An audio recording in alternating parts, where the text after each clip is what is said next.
Kuðungurinn viðurkenning umhverfis- og auðlindaráðuneytisins sem veitt árlega til fyrirtækja eða stofnana fyrir mikilvægt framlag til umhverfismála. Kuðunginn árið 2020 fyrir fyrirmyndar árangur í umhverfismálum fær Íslandsbanki. Í rökstuðningi dómnefndar segir að samhliða eftirtektarverðum árangri í rekstri hafi Íslandsbanki stigið mikilvæg og veigamikil skref í átt að lágmörkun umhverfisáhrifa af lána- og eignasafni sínu. Bankinn hafi skapað jákvæða hvata til þess að flýta fyrir fjárfestingum í grænum lausnum með ábyrgum lánveitingum, fjárfestingum og innkaupum. Íslandsbanki hefur dregið markvisst úr losun gróðurhúsalofttegunda frá starfsemi sinni með ýmsum aðgerðum, svo sem aukinni heimavinnu starfsmanna, fækkun bíla, minni matarsóun og auknu grænmetisfæði í mötuneyti. Rekstur bankans hefur verið kolefnisjafnaður frá 2019 og lækkaði kolefnissporið meira en helming milli áranna 2019 og 2020.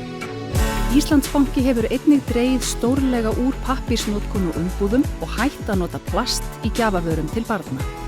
Bankinn leitast við að hafa áhrif í gegnum innkaup sín og fundar með stærstu birgjum sínum til þess að ræða mikilvægi umhverfismála og kolefnisspor. Íslandsbanki var fyrstur íslenskra banka til að gefa út sjálfbær skuldabréf og hefur með grænum útlánum dregið úr losun 5.800 tonn af koltvísýringi, sem 13-fall kolefnisspor af rekstri bankans. Miklir möguleikar eru til frekari framfara á því sviði og hefur Íslandsbanki sett sér markmið kolefnishlutleysi lána- og eignasafns fyrir 2040. Að mati dómnefndar breytt streymi fjármagns ein áhrifaríkasta leiðin til að ná árangri í loftslagsmálum og Íslandsbanki því vel að viðurkenningunni komin. Já, kæru gestir, í tilefni af degi umhverfisins ár hvert sem var núna á sunnudaginn að þá veitir umhverfis- og auðlindaráðuneyti 2 viðurkenningar, annars vegar kuðunginn og hins vegar varðliða umhverfisins. Það eru valnefndir sem að sjá að velja viðurkenningar hafa úr tilnefningum sem berast ráðuneytinu og nú fáum við að sjá hver hlýtur þessi verðlaun í ár.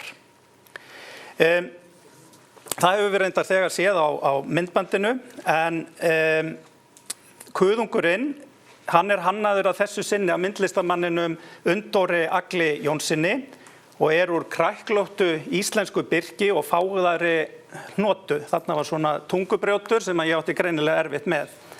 En saman skapa þau umgjörð sem fegurð birki barkarins gert hátt undir höfði og gripurinn sýnir eins og hér segir á glettin hátt samspil milli náttúru og iðnaðar þar sem hvort styður annað þegar að vel tekst til.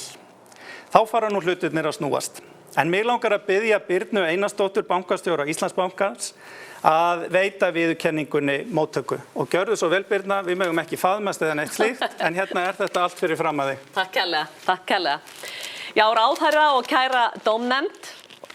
Við Íslandsbankafólk, við tökum svo sannarlega auðmjúk, stolt og sérstaklega glöð á móti þessari viðurkenningu. Árið 2019 fórum við í endurskoðun á stefnu bankans og í þeirri vinnu þá lögðum við mikla áherslu á það að heimsmarkmið Sameinuðu þjóðanna væru samtengd stefnu bankans. Sæti ekki við hliðina á, heldur væri hluti af stefnunni.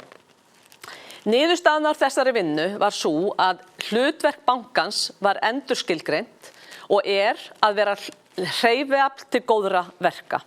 Svo sannarlega skírskotun í starf okkar í sjálfbærnimálum.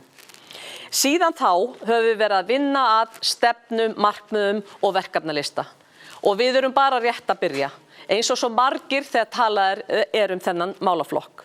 Mikilvægast í þessu öllu saman þáttaka allra starfsmanna og áhugi þeirra á málaflokknum, til dæmis eins og umhverfismálum, sem skín út úr hverju andliti, sem frábært. En það örugglega einhverjir að velta fyrir sér, hvað vill banki upp á dekk? Hvað banki að vilja upp á dekk í þessu málaflokk?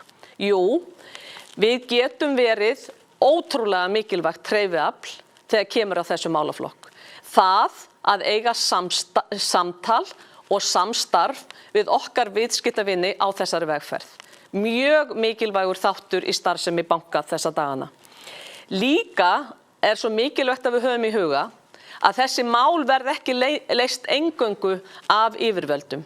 Atvinnulífið þarf að koma þar inn og því finnst mér mitt hlutverk og svo margra annara að vera talsmaður og kannski má segja klappstýra þessa málaflokks meðan við erum ennþá á umræðustiginu en við sjáum svo árangurinn í tölunum síðar. Við erum á rosalega mikilvægum stað varðandi það að ná þessu svona hugarfarsbreytingu. Enn og aftur, takk fyrir okkur.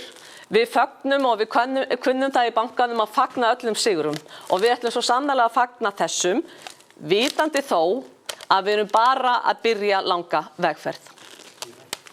Kærar þakkir.